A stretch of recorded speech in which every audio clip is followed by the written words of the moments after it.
TNT.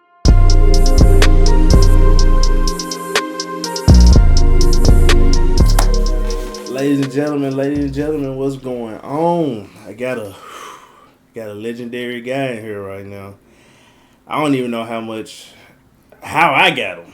I feel like I paid him to get here, but we real cool, we real close. But before I introduce my guy, let me say this is a paid sponsorship by Big Bill's Barbecue, located on 2857 Kirby Road and 4101 Elvis Presley. Shout out to Curtis Givens. If you want a little different barbecue or a little different vibe and some great value and taste, go to Big Bill's. And also check them out on Sunday. Their brunch is amazing. Facts. So, Facts. to the interviewee. I'm the interviewer. But I got the legendary Coach Phil in the building. What's good? Now, to the folks that don't know you or heard about you, just kind of give us a brief introduction of where you come from in the basketball game. Man, been in the game. Got in the game when I was about 23. Okay. 39 now. So hopefully y'all at home can do the math or whatnot. 16 years in the game. I started initially when I came home from TSU. I started initially just coaching church league kids. Got a group of guys out of Orange Mound, Bethel Grove, and Magnolia area. And, man, just really kind of just started my own little church league team. But, like, back in the day, when it came to coaching AAU, you couldn't just jump in the game. Mm-hmm. You know what I'm saying? You had to kind of get up under somebody. So I kind of, worked my way into working with the Memphis, the Y, the Big Y, Team Nike. Back in the day, rest in peace, Coach Keith Easterwood. Mm-hmm. He gave me my first opportunity as far as dealing with AAU. And from there, I just kind of jumped. I stayed with Team Nike for about 2-3 years. And, man, coached a lot of great kids. And then from there, I started coaching with the infamous Eric Cowboy Robinson, the Memphis Magic. And, man, we blew up. They was already, there, but we really just blew up with that organization. So been around for a minute. But as far as AAU, Memphis, the Big Y, Memphis Magic. Last little spot was coach of Tennessee Dream Chasers with Curtis Givens. I had my own little group or whatnot. And right now, just coaching school ball. So, been around the corner a couple of times. Just here to help the guys out. Okay.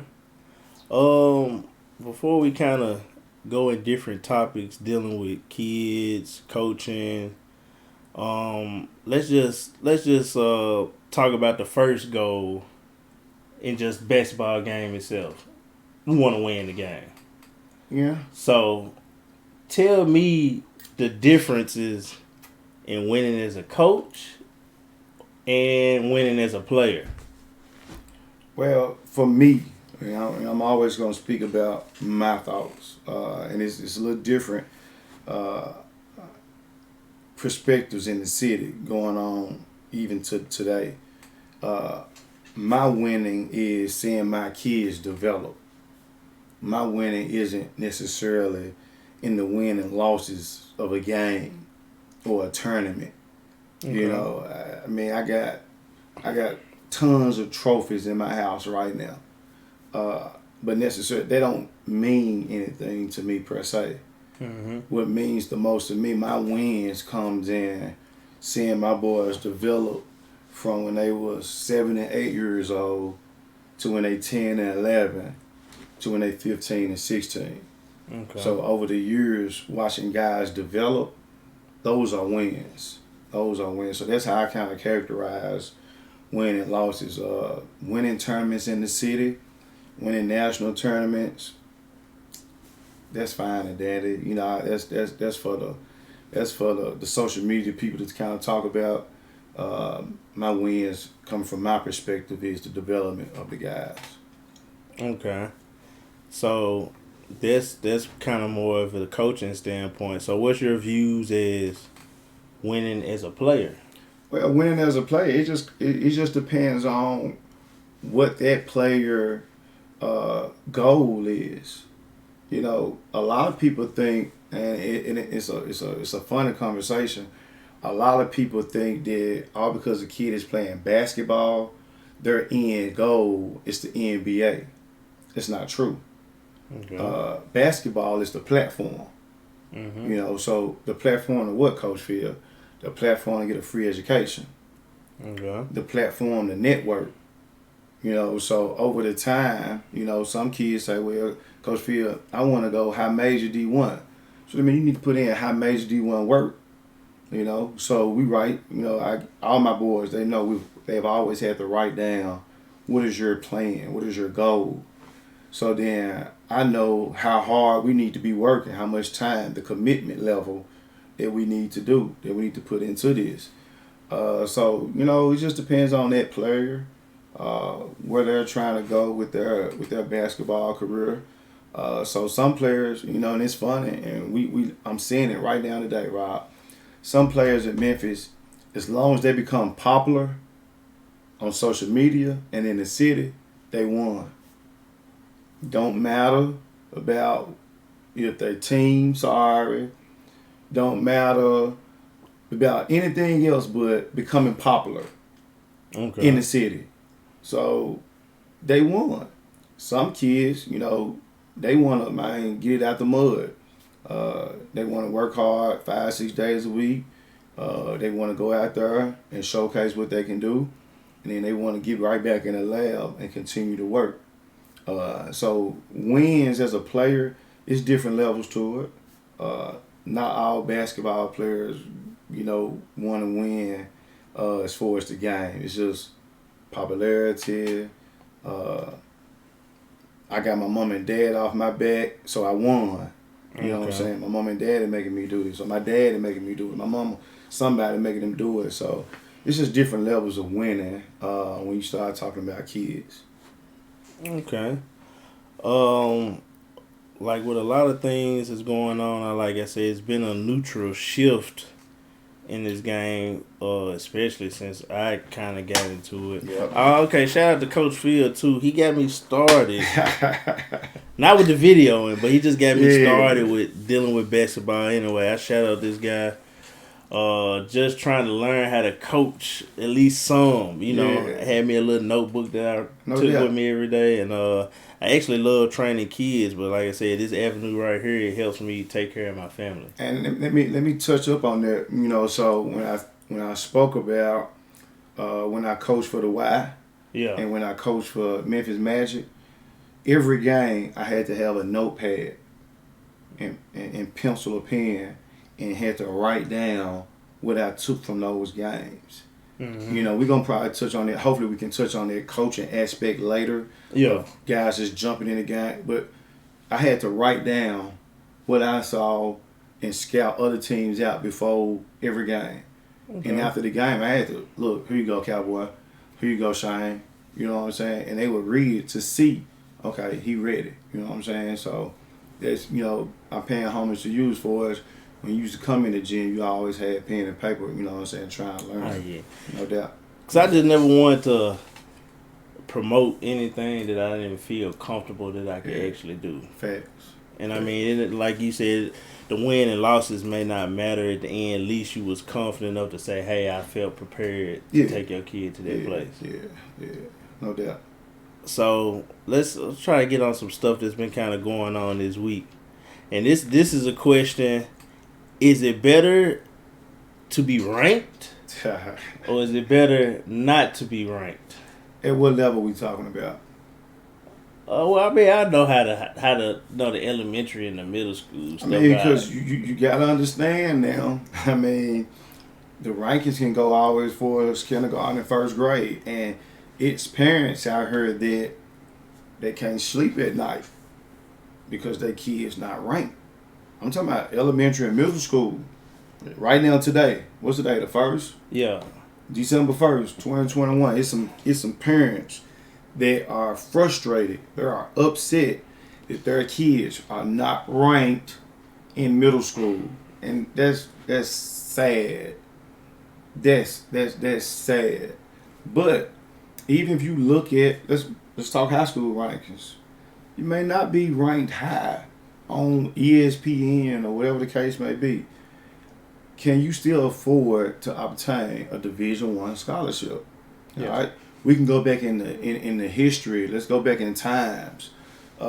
Victor Oladipo, killer right now in the NBA, dealing with some injuries right now. But if you go back and research Victor Oladipo, he was ranked like 150, 160. All right, 3-star, 2-star. C.J. McCollum, ranked very low, if a little, 2-star. Jimmy Butler, so it varies. Then you have some guys that's ranked high, and they carry that ranking all the way through, or whatnot. But the main goal, again, is to get better. Yeah. Does ranking matter? In some platforms in high school, it does, because due to the ranking, then some politics get involved. Yeah. You know what I'm saying? And then once the politics and the rankings kind of line up, then your name gets blown up or whatnot. But one thing that you cannot run from is inside them lines. Yeah. I don't care if you're number 1, number 125, number 200. Once you get inside them lines, ranking don't matter. It's irrelevant. Can nobody tell me right now what was Stephen Curry ranked in high school? You can't tell me. But guess what? Guess what his ranking is right now? Greatest shooter of all time. Okay, well, I'm just saying what I'm saying then. I got a guy, actually his name Phil too. A guy named Phil, he used to play for Coach A. He said that hardwood gonna tell it all. Always. Facts. They don't lie. What happens on their court, they don't lie. I just think, I don't know. Hopefully I can get one of them guys in here soon. I think a lot of people just don't understand how the rankings are ranked, what they go off of, and then at the same time, it's just so many kids. I just don't think you'll be able to actually evaluate somebody that plays different every game. How? Unless they just a dominant person. You think about something, man. You've been around AAU long enough now. It may be, minus the EYBL circuit, minus the Adidas circuit and the Under Armour circuit. But, on any given weekend, you may have 6 to 10 different AAU tournaments going on that same weekend across the United States of America. Hundreds now. So tell me how you saw different kids and you was only one location. So you never saw this kid play. This kid probably wanted, he played for a mom and pop team. You know what I'm saying? Went on one of the circuit teams, played for a mom and pop team, and was around here killing. He never got ranked. Went to a school, a.k.a. Belmont, a.k.a. Murray State, mid-major. Ja Morant. And guess what? Ja Morant, he in the league now. Yeah. I'm just saying what I'm saying. You know what I'm saying? So there, and then you got guys that's been on how major AAU teams, played on the EYBL circuit, played on the Adidas circuit. We Memphis Magic played on the Adidas circuit. Memphis Y played on the Nike circuit. All our guys didn't make it D1. Those are facts. What's a couple of, I don't like to call them busts, but for their potential wise, like the Nerlens Noels and folks kind of had that high, and it just didn't pan out like it's supposed to. Memphis wise? No, I'm just saying players. I'm talking about the NBA wise. I'm just not saying Memphis wise. I'm just saying high ranked players that get drafted, high ranked, and it just fall flat. Michael Kidd Gilchrist. Man, Michael Kidd Gilchrist, like from middle school all the way up to Kentucky, was considered one of the top players ever. Austin Rivers, you know what I'm saying, was considered like that dude. Man, Ooh, man, you ain't got enough time for me to call out all the guys that technically were bust, but I'm going back to what I initially said. The key word in all of this is development. Yeah. Each level it's a different level of development. You know what I'm saying? So in middle school, ninth grade, you the biggest guy on the team, you the biggest or strongest guy on the court. You should be doing what you're doing. Alright, now it's then leveled off. Man, this kid can't shoot. This kid can't read the court. This kid ain't that good.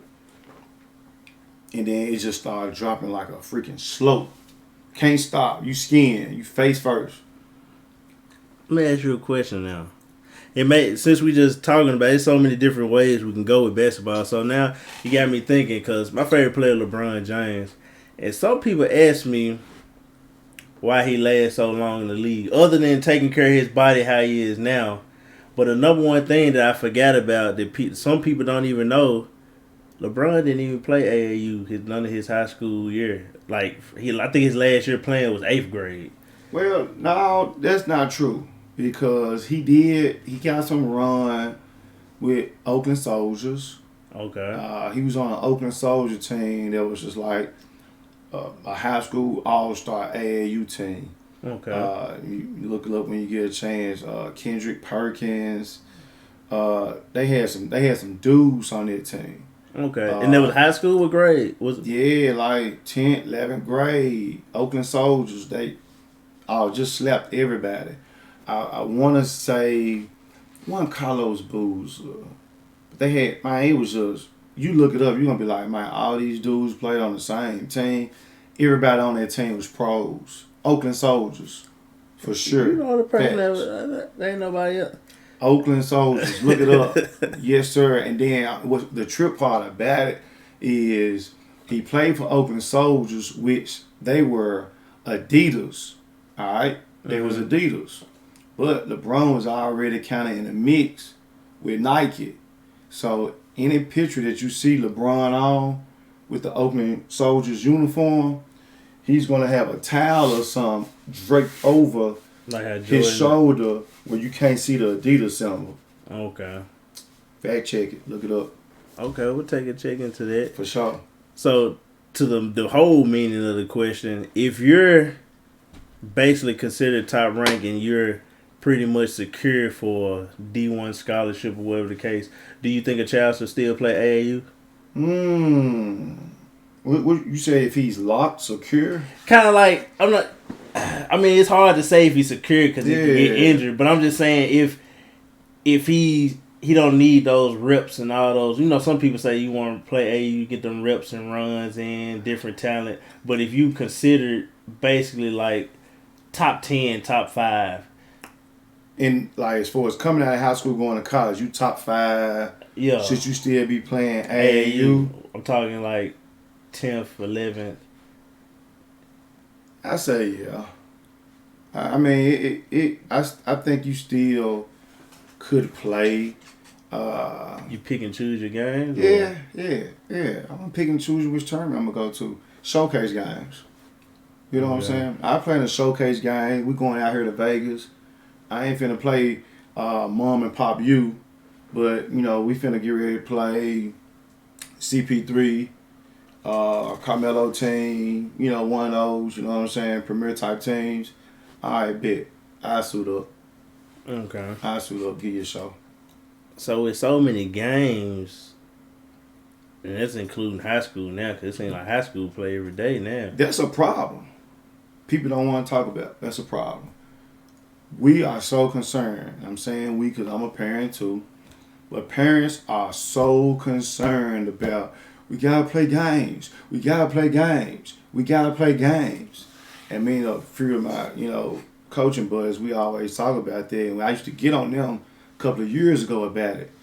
Man, y'all they was in the 5th grade, 6th grade, probably playing like 150 games in the summertime. So, what's the word of the day that I've been talking about? Development. I asked him, I said, I ain't so cold. When y'all get in the lab and work? Oh man, we don't really work, we just play games. So when they getting better? Because, you know, you can develop bad habits in games. Yeah. A lot of bad habits. You playing 8 games in a weekend. So I'm like, y'all just play. And ain't no development, ain't no skill development, ain't no watching film, none of that. It's just strictly hoop. And at the end of the day, you know, it's an article, again, fact check it. A lot of NBA executives, general managers, they saying one of the major causes of injuries with a lot of rookies or guys coming to the NBA because they didn't play so many games from middle school through college that their bodies are worn down. Yeah, take about 7 years off their NBA career. Their bodies are absolutely worn down because they didn't play probably over 1,500 games from middle school, probably elementary, to college. They didn't play over 1,500 games, and then their ligaments are worn down.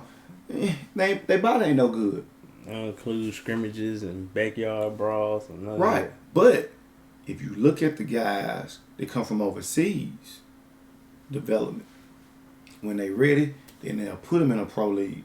But until then, skill development. Skill set high. You got a few. I know a few players that kind of like in that pick and choose mode, and they work on a lot of development, but you can tell who it is and who it ain't. Clear as day. Game, it's that clear. Footwork, spots. Everything.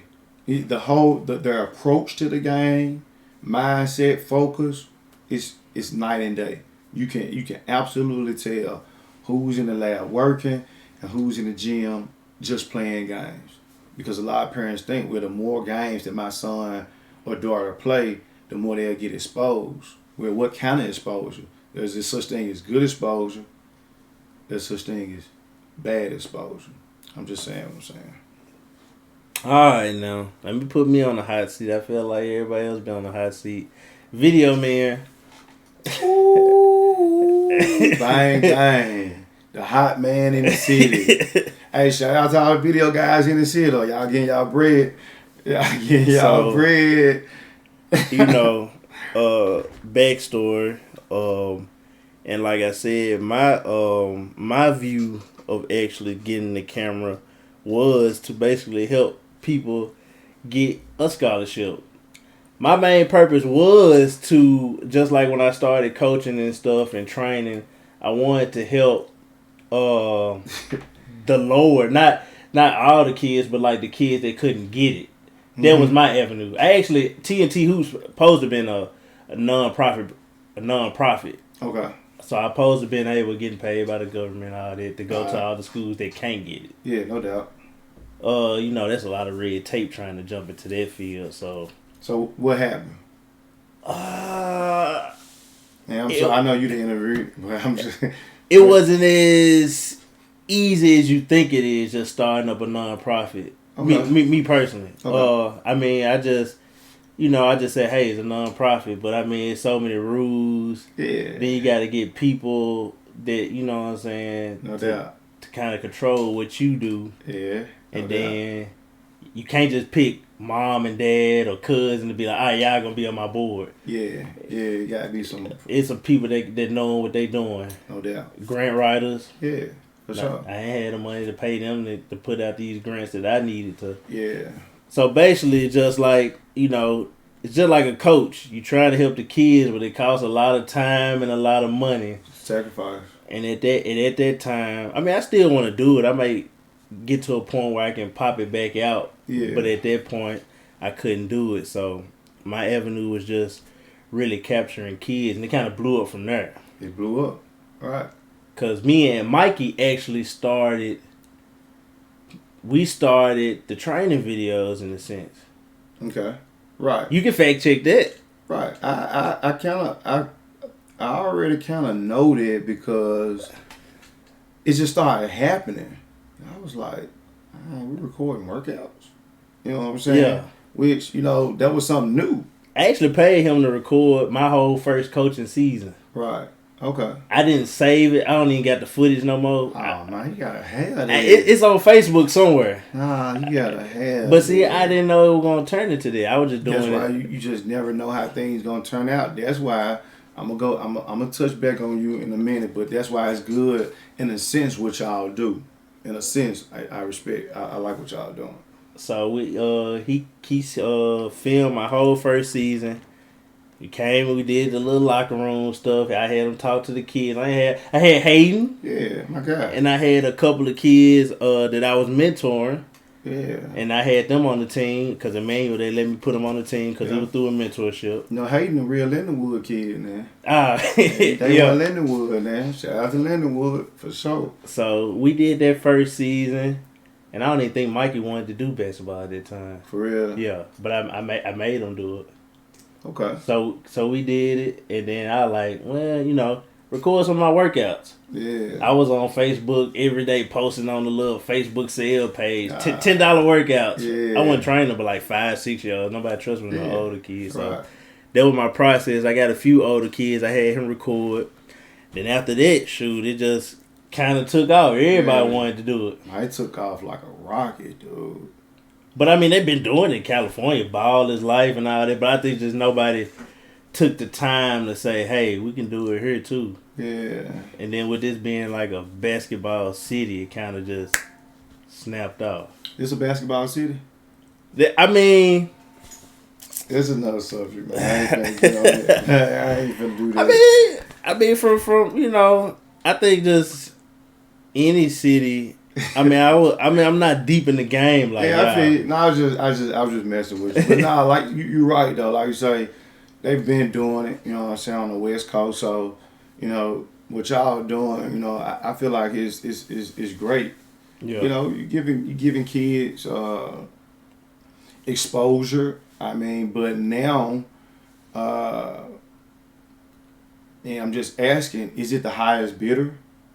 Like, if kids, let's say parents who can afford you, mm-hmm. how can y'all help them? Or can you even help them? They can't or can? They cannot. They can't afford to pay whatever the price may be to help their kid get exposure. Then is it back into the politics of biggest bag win? Oh, it's just a question, no knock, but I'm just saying it. Because that's pretty much how the AAU game has went now. Biggest bag, get the best players. Well, mine was a little different. My side of the story was a little different because at the time I was actually working, so no doubt. Yep. It was still like it was kind of like a hobby for me. No doubt. So it was just me. I ain't had no family or nothing. So I could just do whatever. I ain't got no but 25. I'm trying to get better anyway. When I started, I was recording for free anyway. Facts. So. Facts. And then even for the people that couldn't afford it, I still tried to build avenues like, hey, people that buy my merchandise, that money go to whoever really can't afford it, and I know they can't afford it. Mm-hmm. Now, it's different between you can't afford it and... You just choosing not to. Yeah, I feel you. Right. Downplay. Right. I mean, because that's how I used to be with parents and team fees. You know what I'm saying? You just choosing not to pay the team fees. You can afford it, but you just choosing not to. Yeah, so I feel you on that. I feel you. So when they do that, I would put a little money to the side. Yeah. So then I was like, you can't afford it, what you can afford? And I like, all right, I take the money out of there and do it like that. I respect it. And I even told people, like, if you buy merchandise or whatever, it goes to the people that can't afford the mixtape. Yeah, no doubt. I respect it. For sure. So, but that's on me. But now, in a different mindset where like, hey, this is what feed my family. It's not I'm being stingy because whatever you pay ain't gonna even really go to me. You know what I'm saying? It's strictly business now. It's strictly business. It's strictly business. So I respect it. But like I said, at the end of the day, man, I feel like y'all doing a good job. You personally, but all the guys that's out here recording and making these highlight videos or whatnot, because hopefully it's getting out there to different avenues or whatnot, and kids are getting the opportunity to be seen. So I mean, respect. Respect, real talk. And it just, sometimes people are overbuy. I mean, but if you can afford it, you can afford it. Yeah. And then if they can't, I kind of tell, I talk to people, I'm like, hey, if you really can't afford it, and if you can build up to that or whatever, just make sure you pick the right game. Me personally, I say if you just can't buy it like that, don't pick no hard game. Don't pick no good team. You want them to score at least. You know what I'm saying? I mean, how do you? I'm asking you questions, but like my mindset with it is, all right. So the kid know you coming to the game. Some do, some don't. Parents tell me not to tell them. Well, the parents just telling their kid. Yeah. Now, we got TNT coming to the game tonight. We got Mike Ed coming to the game tonight. We got so and so coming to the game tonight. And then, now you gotta do this. I don't really put that on y'all per se. Yeah. But I put it on the parents because now you're not playing the game. You're playing the camera. And that's where the maturity level and the parents and the kids, it has to be better. I've watched some games when you've been there, all y'all guys been there, to where, their kid played so bad, and I want to put it on the fact that they was trying to do so much because they knew, I got to get this highlight tape. Okay. I got to get this highlight tape. Camera's not there. They listen to what the coach is saying, doing everything they supposed to do. Spotlight get on them. So that's not on y'all. Yeah. Right. But what make my camera? I understand other than actually looking a tad bit better, but what make my camera different from the phones that's recording them on the outside? Because at the end of the day, we know you gonna make it look like, ooh-wee. You know what I'm saying? Yeah. My camera phone, I can record and make videos, but for what you gonna do, you're gonna highlight it to a bigger scale than how I can ever do it. Yeah. So it's just a mindset. Now for me, it don't do anything. Like my son can have a bad game. Hey, post the bad game. Post it. Post the bad game. You know what I'm saying? Yeah. The good and the bad. Post it. But it's called a highlight. So you want to see all the highs, not the lows, the highs, or whatnot. But like you say, it's really no different from a camera phone or your camera, whatever the case may be. I just feel like, when those cameras get in there, it's a different ball game. But no. Oh no. I mean that's with anything, Yeah. But I've experienced it, personally. Oh yeah. I've experienced it personally, so yeah, I know. So now we go to the next question. We went through the highlights, we went through the rankings, we went through winning. So, and I think I talked to this with somebody else. I don't even know if it was on a podcast or I think I talked to somebody on the phone. And I think Eric Buggs, my guy EB, he was trying to do that. He got a group on Facebook. It's called Hoop Circle. So basically what he was trying to do is, like how we are so focused on developing and training kids, he wanted to create an avenue where he can help train and develop coaches. Yeah.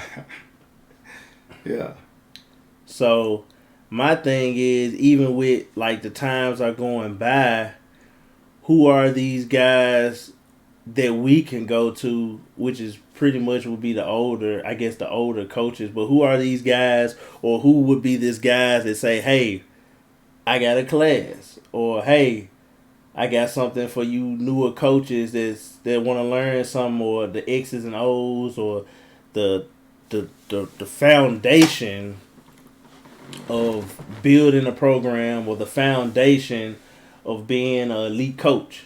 Right. Who is that guy, or who are these people that we need to get together to help build coaches, just like we want to build players if we want to keep this Memphis thing going at the elite level. Elite level. And I'm right off the top of my head, if I'm just throwing names out right off the top of my head, you know, because you said building organizations, coaching. I automatically I think about Eric Robinson, Cowboy, who has built the organization from the ground up. I think about Norton Hurd, who's built the organization from the ground up. I think about Rodney Newsom, who's been a staple in the basketball community for a long time with the War Eagles. Jermaine Johnson, who's an old assistant coach at the University of Memphis, but he's still in this city.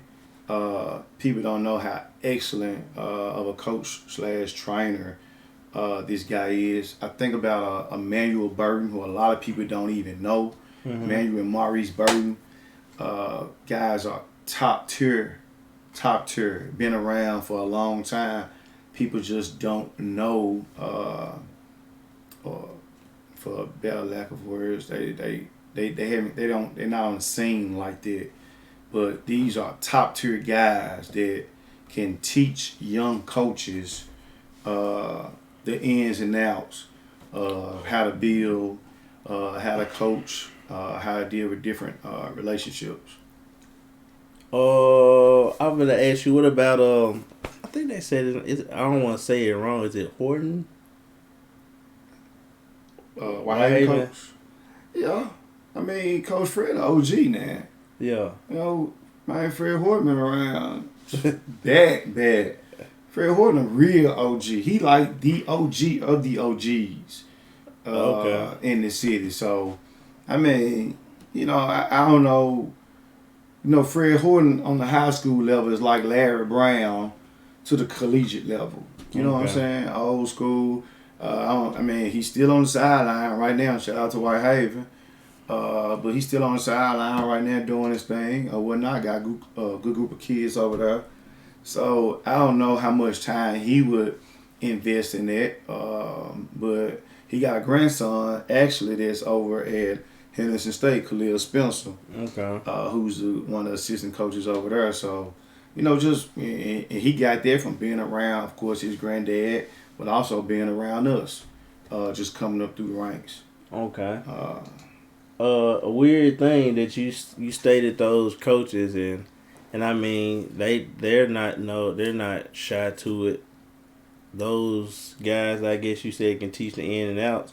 Those have been the coaches that have been getting like the most fire. Yeah. I mean, proof is in the pudding.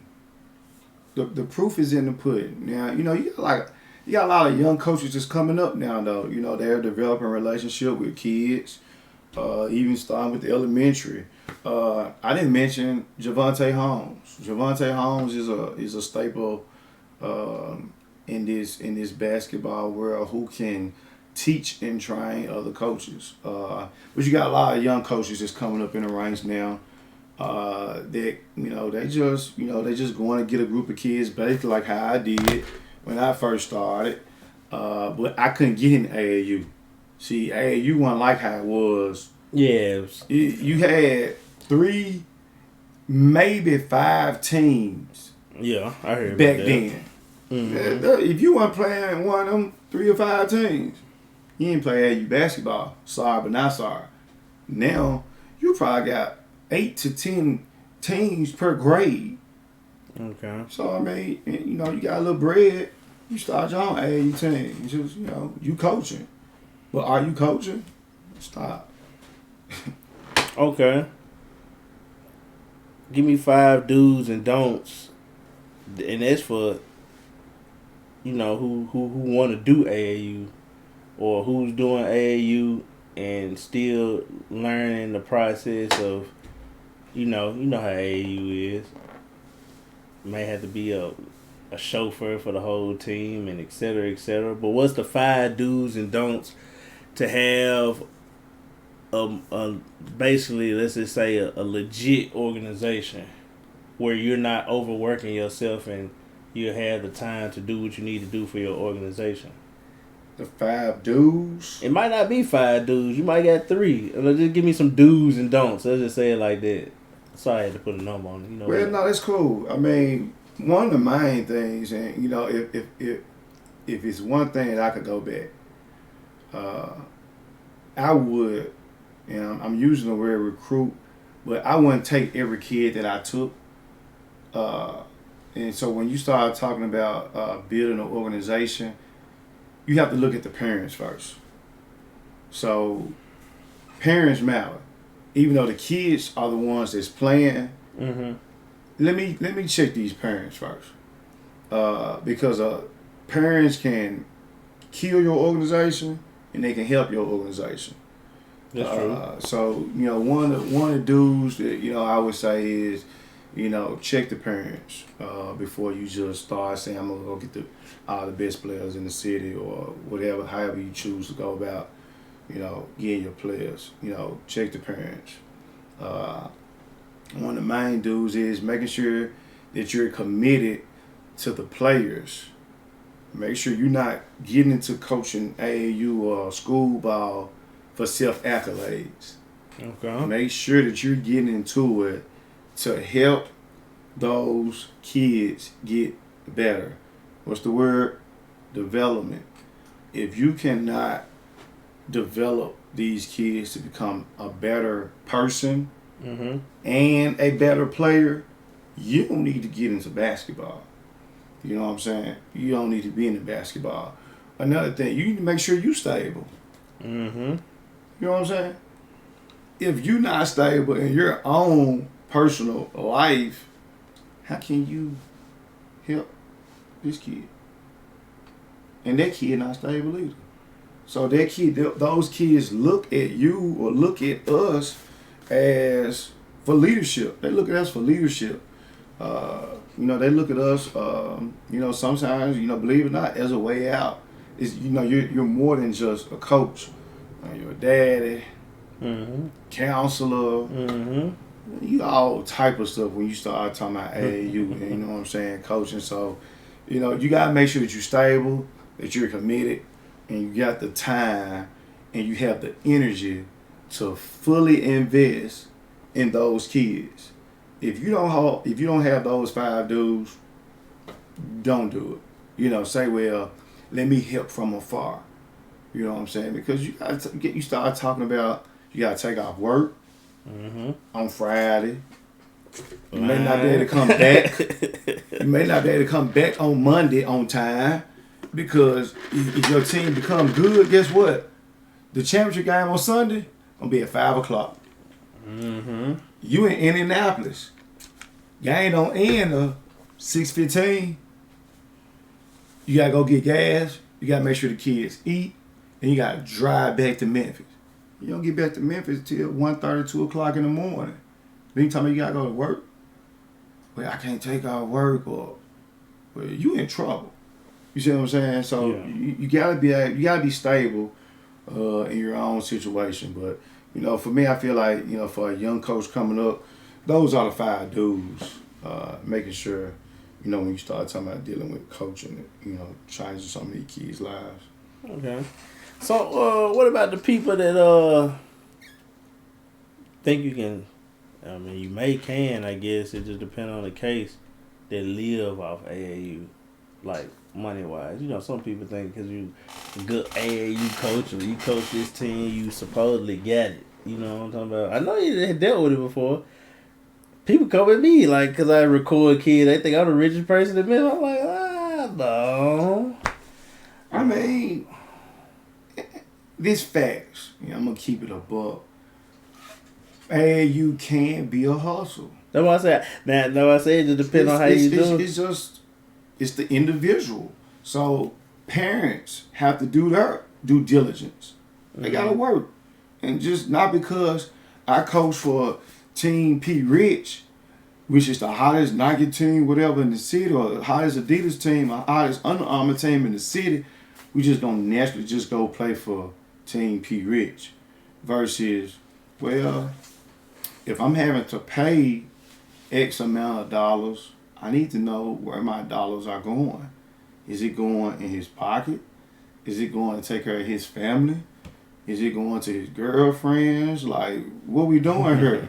You know what I'm saying? Because AAU, it's a huge hustle. If you in it for that, you can get paid. Truth. If anybody's saying, man, Coach Phil lying, that ain't no lie. You can get bread. Cause when you start talking about team fees, now, yeah, some of these trips are expensive. Yeah. My last year, or the year before my last year with the Dream Chasers, man, we went to Vegas, we went to Miami, we went from the West Coast to the East Coast, all the way down south. You know what I'm saying? So it was pretty expensive, but the parents were able to see, well, look where we going. We got flights to pay, we got hotels to pay, and then we always broke down the tournament fees. Or whatnot. So we actually, gave them verbatim where their money pretty much was going. But I mean, when you talking about paying $12.50 for team fees and we only go to 3 tournaments, where the rest of my money went, bro? You know what I'm saying? $12.50 times 10. I mean, y'all do the math. And we went to 3 tournaments, and that was in Biloxi, Mississippi, Atlanta, and Atlanta again. That's $500. And I had to pay $1,250. Nah, bro, they don't add up. They don't add up. So I mean, it's a little. It's out there that's why a lot of coaches have gotten involved in AAU because it's another way to get some money in your pocket. I ain't gonna. I don't know. I haven't, witnessed it personally with my own 2 eyes, but I have heard of coaches out here that's making a living off parent fees and, basketball, stuff like that. Okay. Yeah. Before we bring this to a close, we might have to bring you back because we'll be here forever. We'll put you on the spot. We're going to do middle school and high school. Most exciting player to watch. Most underrated player. And the person that could be next up. Middle school? And high school. In middle school right now, the most exciting player to watch is would be MJ at American Way. Okay. Most exciting player to watch. He's a freak of nature. And not body type or anything like that, but I mean, he long arms, long legs. You know who he remind me of? Who? Dorian. Dorian is nice. Dorian nice. Like, and let me tell you a little short story about MJ and Dorian. Dorian played for North Mississippi Warriors. And MJ always played with us, Dream Chasers, where he started triple threat, and then he came, with us or whatnot. And every time MJ and Dorian battle, it's like 2 bulls running into each other the entire game. Like, and it's exciting to see those guys compete against each other because they both, every time they step on the court, they want to prove to each other, I'm better than you. I'm better than you. So good, healthy competition. But MJ, and I haven't saw Dorian this season yet. But MJ, he's very excited. If he get a fast break, he finna put it home. He gonna dunk it. And ain't no telling how he gonna dunk it. 1 hand, 2 hand. He may throw it off the backboard, knowing him. MJ, he just sporadic type kid. Any layup, if he get close, LeBron James, front or back, block, he got all that in his game. Most underrated player, Phil Richmond Jr. X. Lil Phil. Most underrated player in the city. Mainly because he hasn't been around like the last probably 2 years now. Really haven't been around. Kind of took him off the scene. So we just been kind of in the lab, grinding, working. People are starting to see this year, like, Lil Phil still got it. He still shot and got wetter, and he's more poised and confident now. So right now, I would say Lil Phil, is the most underrated player in the city, but in due season. Due season, for sure. High school.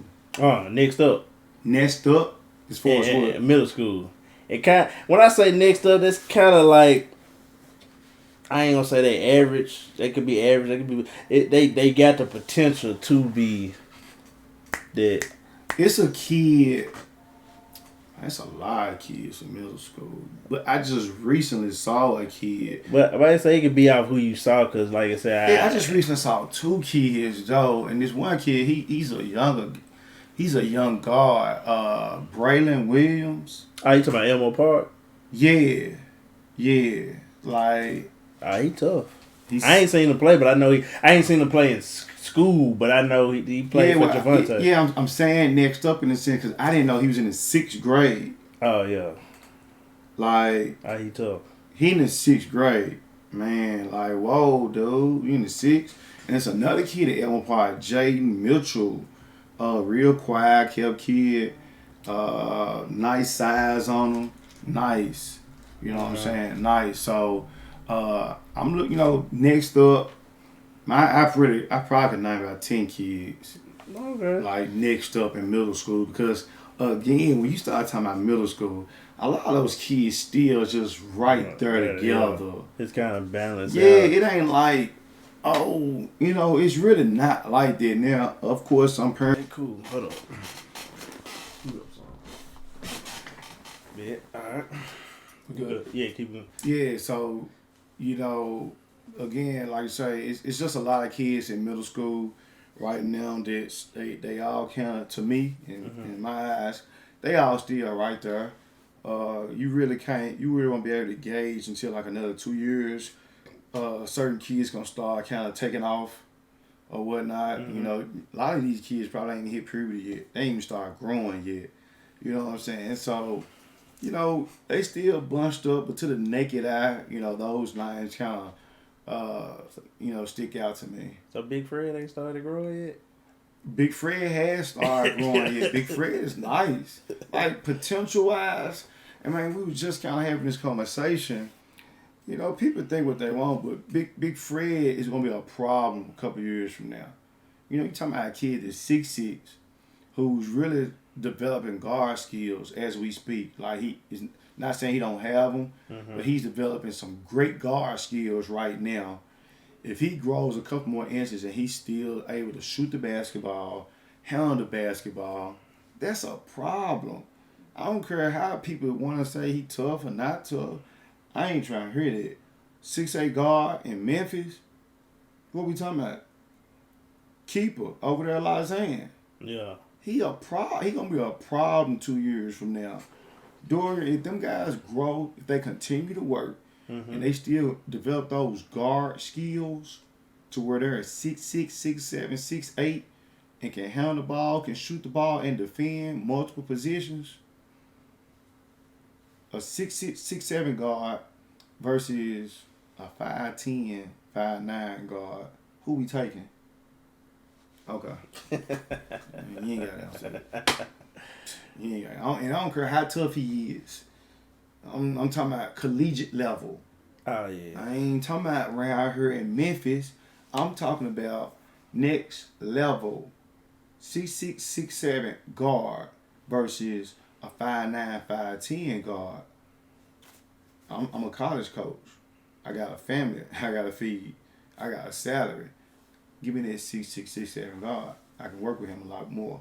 Now, if that 5'9", 5'10" guard, he got to be on some explosive, athletic, playing above the rim, shoot 46, 47% from the three-point line, shoot 90% from the free throw line. Then I give him a look, but come on, man, what we talking about? Tyler Harris, Imani Bates. I ain't knocking Tyler Harris, but Tyler Harris, Imani Bates. What we talking about? Big difference. And Penny trying to teach him how to play the same position that Tyler plays. So, just, you gotta look at stuff like that. But Big Fred, that's a good call. I like Big Fred. That's my dude. High school? High school, most exciting. Yeah, at least that you've seen, or unless you just know for sure he's still the most exciting. Right now, the most exciting player in middle school probably would be Josh Holloway. Nah, high school. High school. You said middle school. I'm sorry, high school. High school. Most exciting player in high school right now would be Josh Holloway. You know what I'm saying? His explosiveness, him playing above the rim. I know telling what kind of dunk he gonna put on you. You know what I'm saying? Can he be considered the most underrated? No, he can't be considered the most underrated. I mean, because Josh Howard be on the same. Well, now they ain't got no rankings for his class yet, dude. Who? I'm not saying they ain't dropped it yet, dude, for this year. Yeah, he's a junior. But I'm saying in general, he's a junior. They have the junior ranking ESPN. Yeah. In 247 Sports. Yeah, that's out. Junior class out there. It's been out there for sure. Ah, okay. So yeah, because it's Mikey Williams. Yeah, okay. he with them. Okay, yeah. He with them. It is out there. I mean, so I gotta go check it out then. Yeah, he's exciting, but you know, just things that he gotta continue working on. But he's exciting here locally. Most underrated, man, that's tough. And I can't even really call this kid underrated because, man, shout out to my boy Emerson Turner. He just had 46 last night over at Cordova High School. KJ Turner. Like, he just had 46 last night. So, I don't even know if I can sit here and continue saying this kid is underrated. You gotta give him a few more games, and I guess, you know, the name will get out there. Yeah, but right now, I'm gonna shout my guy out, Emerson Turner. I would say he probably one of the most underrated. And people know who he is, you know what I'm saying? Yeah. But I don't think he get, you know what I'm saying, the props or the credit he deserved. You know, he stayed over there at Cordova just to show the whole city. I ain't chasing no power team. Mm-hmm. I ain't chasing the hype. I'm going to stay over here at Cordova, and I'm going to put the work in. I'm going to show y'all what's up. I found out about him this year. Really? Right before the summer hit, you know, like those leagues at the reform. Yeah. That's how I found out. I know who it is. Hey, shout out to Lindenwood again. That's another Lindenwood kid. I'm just saying, I ain't trying to but just another Lindenwood kid. Y'all do y'all research. Next up would have to be like a young kid, like ninth grade. Ninth grader is next up. It's several ninth graders, like right now. Yeah, there's a couple of them. Next up, in my opinion. You know, and I got a name. I'm like, I don't even want to start a name. I may miss some of them cats. But ninth grade, next up, man, you got Lil Rodney over at Christian Brothers. Mm-hmm. You got Joe Kim over at MUS. Brandon. Brandon's solid. Brandon?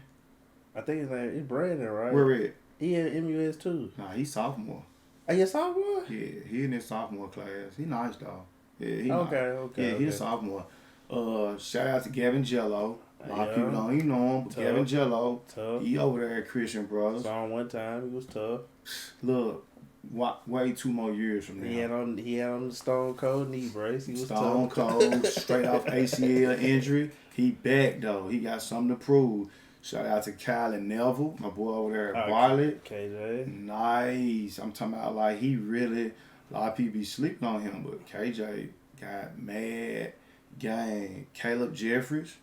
Yeah. Germantown. He went off yesterday. Did he? He didn't go off, but he got him about a quick 9, 12 points in. On the varsity? Yeah. Yeah. I think he started, if I'm not mistaken. But he kicked off. I'm gonna drop it soon. I wanted Caleb, man, about 3 years ago, man. God. Matter of fact, TNT, that's who he go to the train with. He train with us. For real? Yeah. Shout out to TNT. He might train with some other coaches. I don't want no disrespect. I know I got to train with. We don't want no disrespect. But disrespect. We get him 2 days a week. Yeah, that's what's up, man. So you got Caleb. Man, shout out Sibo, which y'all gonna be hearing a whole bunch about him. Shaziah Carey, he over there hard. There's a lot of folks there. It's that freshman class. I almost kind of look at them right now. Right now, I kind of look at them still being a little bit bunched up. No one has just really said, "Give me this. It's all mine. I'm the alpha male." So it's interesting to see these next 12 months, this next year, which one of those guys start kind of taking off and leading that bunch for their freshman class. So we got time. They got time. They got another year Which to kind of. son look pretty solid. Who that? Myron's son. Who? Myron's son. He a sophomore. He a sophomore? Yeah, he over there I Los don't Angeles. see that's what I'm talking about. Yeah, he a sophomore. Y'all seen me them Yeah, my son, they've been grinding since the Idlewild days, man. I've been so used to in the major shift of when I was in high school. It's like the 12th graders was controlling the school. Now it's like you got the 9th graders. Yeah, that's 9th and 10th graders controlling high school and stuff. It's kind of weird. Yeah, that's out. Like, I mean, you know, your sophomore year, you pretty much should be, you know, handling some business. You know, but like you say, back in the day, you had to be one of them dudes. The 12th graders, hey, said that you could play till 11th grade. You had to be one of them dudes talking about you in the 10th grade and you doing your thing.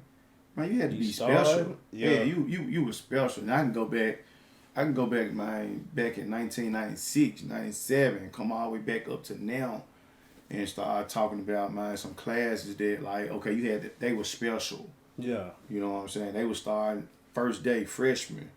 You know what I'm saying? So, but it's getting back to that a little bit, though.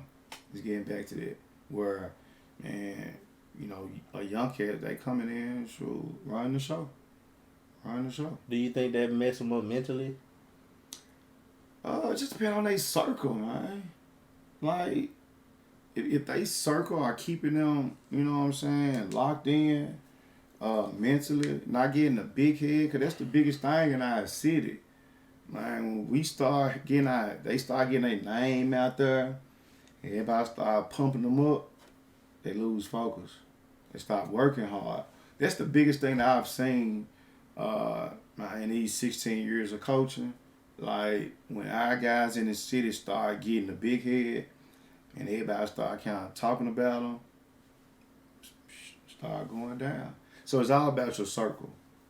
I see some guys around here, young guys, they got a very tight circle. Those are the kids that you need to watch out for. Just saying what I'm saying. Watch out for those kids.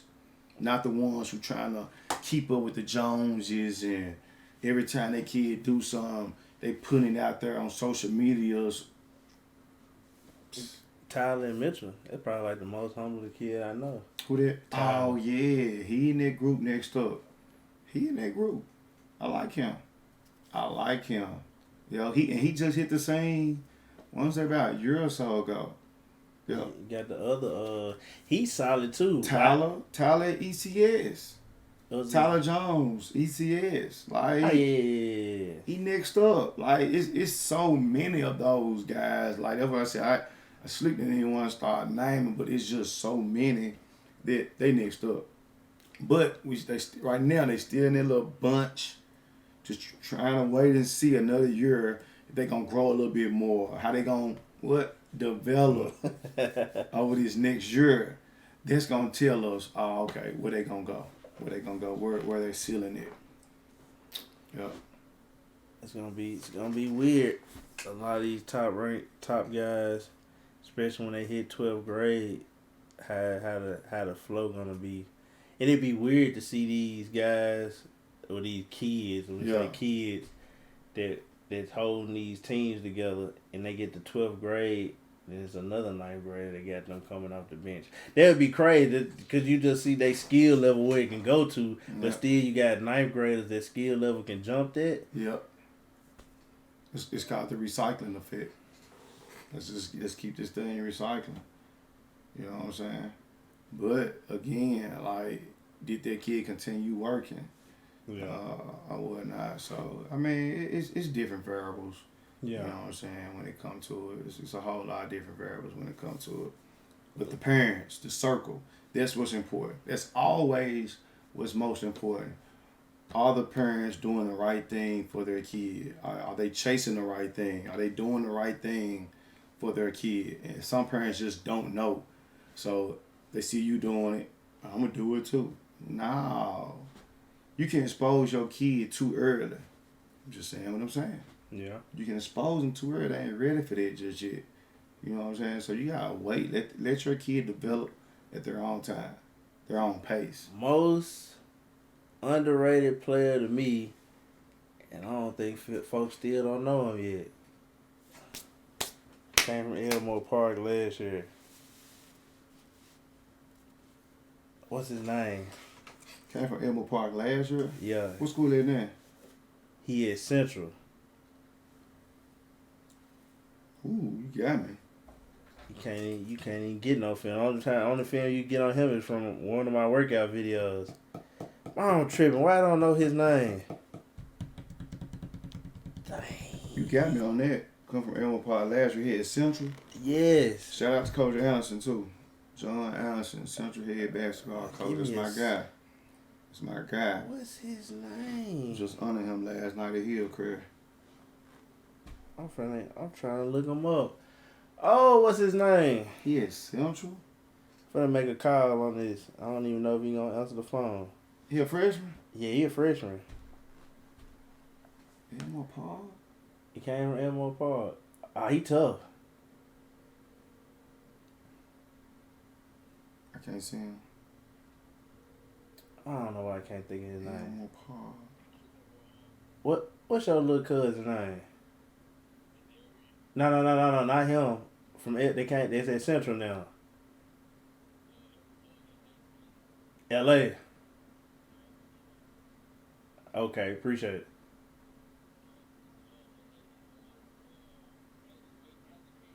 Yeah, Allen King. That's tough. I appreciate it. That's All tough. LA, Allen King. You like that? He like that. Who you play AU for? He ain't play AU for nobody. That's what I'm saying.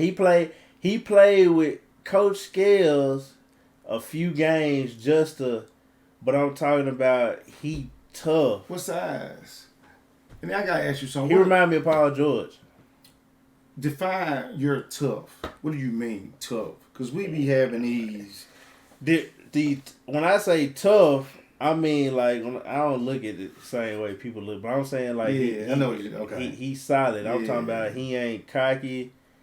He a lefty, knockdown shooter. I like lefties. Solid body. And when I say he Paul George built, yeah, he ain't big, but he ain't small. He a freshman. He a freshman. He at Central. He at Central. I'm gonna go check them out. He's solid. I gotta go check them out.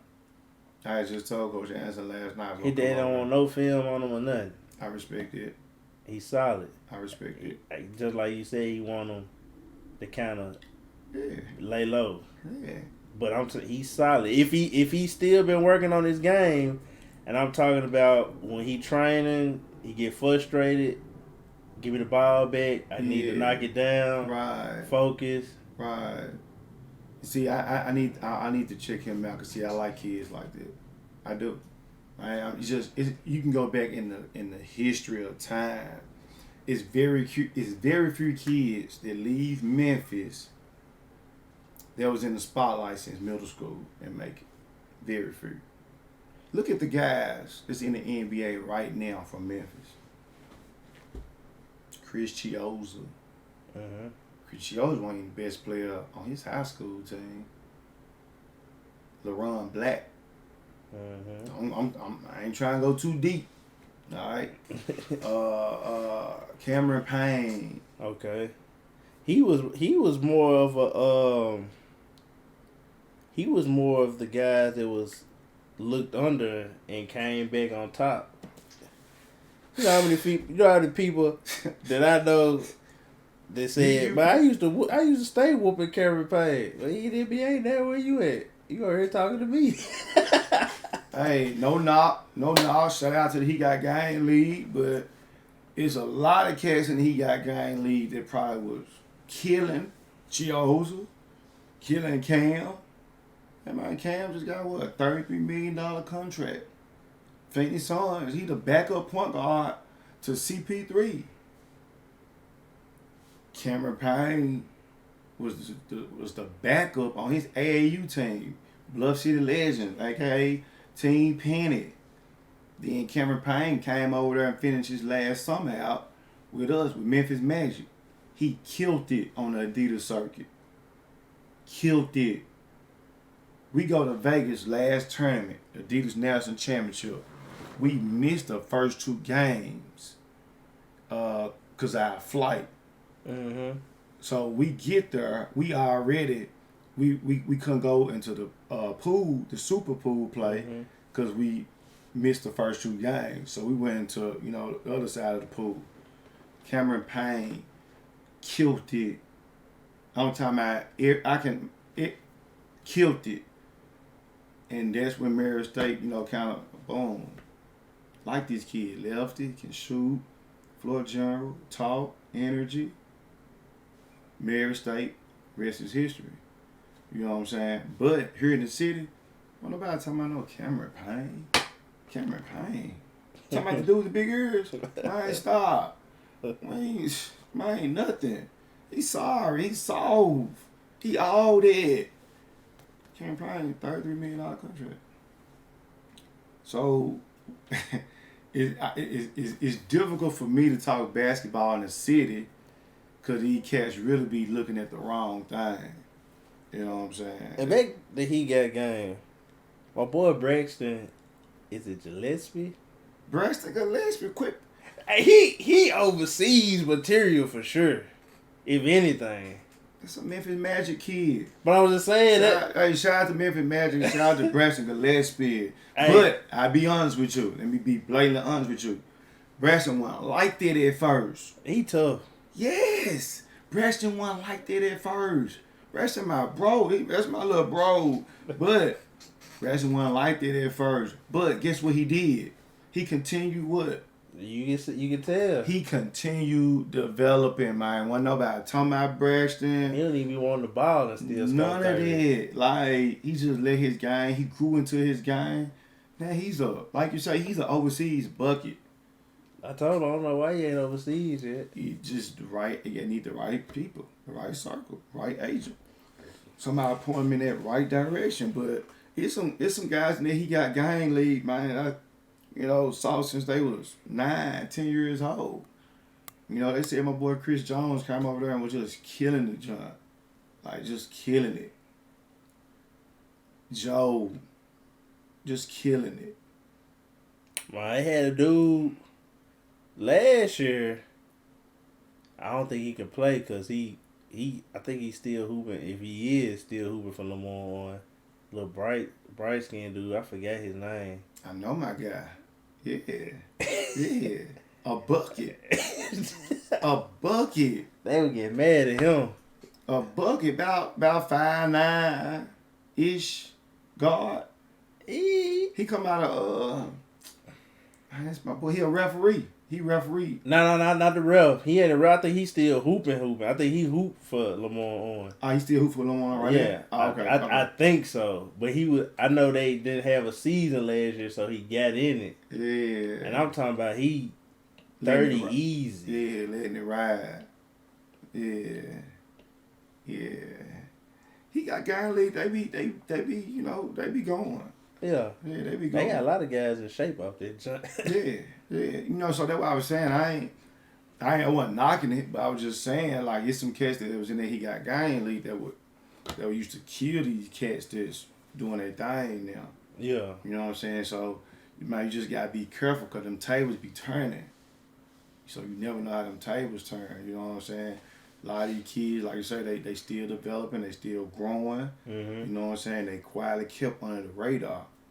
But, man, when they take off, you're going to be like, man, where the kid come from? You know what I'm saying? Or you're going to be like, man, what happened to that kid? That kid stopped working. That kid kept working. Just like high school. What happened to that girl? What happened to the... Them facts. It happened every year, dude. Every year. Every 3 or 4 years, you just be like, man, what happened? I pretty much already know what had happened. You know what I'm saying? Start getting a big head. Parents on some other stuff. Man, got their kids thinking they better than what they are. Complacency kick in. You know what I'm saying? Always somebody working. working. And even off us. We creating the avenue. Yeah. New younger kids picking up right, cameras. because and then even too, on a different note, every time y'all drop a highlight video, it's another kid watching that highlight video saying, I'm going to get him. I'm gonna get him to be better than him. Yeah. I'm finna work hard. So, it's just so many different, motivations for these guys, you know what I'm saying, when it comes to watching videos, YouTube, stuff like that. But, I mean, everybody gotta work. You know, hopefully these kids, you know, stay healthy, stay prayed up, and, you know, we'll see how everything turn out. All right. Last question, we're gonna cut it to the close. Is Coach Phil going back to AAU, and is Coach Phil trying to move up to high school or college? Not college. I won't, you know, because I work at MLGW, you know, so I've been there 19 years, so that's where I'm at. You know, a lot of people don't even know I work full time. You know what I'm saying? AAU, I don't know. Right now, it's about 75 now, 25, yeah. You know, like the coach, I really kind of want to retire Coach Phil and, you know, still trying, but I really want to put my energy into Lil Phil. I got 4 more years to be a dad, so, you know, I'm thinking, you know, now this is the time. 4 more years to be a basketball dad. A basketball dad. There we go, my guy. There we go. I appreciate that. 4 more years to be a basketball dad. So I want to make sure that I'm, you know, giving all my time and my energy into that. And we want to see how that flower could blossom and whatnot. School, possibility. Right situation. You know, I don't know where I may send him next year yet. So, you know, but it's, again, I would much rather be a basketball dad than a basketball coach at this point, at this juncture in my life. I had my fun with it, you know what I'm saying, and helped a lot of kids and still will continue to help kids, you know, because I got my own spot. So guys can always come over and get some work in. But, you know, after this middle school season is over with, shout out to Grizzlies Prep for sure. We 10-0 right now. Okay. Got some big games coming up here pretty soon. But after this basketball season, I'm going to reevaluate some things. Try to get Lil Phil in the right school situation. And then, you know, we just go from there. But, you know, of course, I'll always still be around the scene, though. That's a given. Okay. Yep, that's a given. All right, then. So we don't show no hate in here. Just let the people know if they want to get some training from you, if they don't want it from me, where they can catch you at. I don't know, man. My training a little hard, man. I say my training be on some Coach Carter type. So I don't know, man. Well, if you can find out where he at. Yeah, if you can find me, then hey, you find me. But if not, then it is what it is. Okay. Yeah. So I appreciate you for coming in, interview. We definitely gonna have you back in here. We're gonna talk basketball. We're gonna talk NBA. We're gonna talk high school. We ain't gonna put all the pressure on the city. College for sure. We're gonna talk college. Yeah. We'll bring you in here. Yeah. Appreciate you. No doubt, bro. All right. No doubt. Love.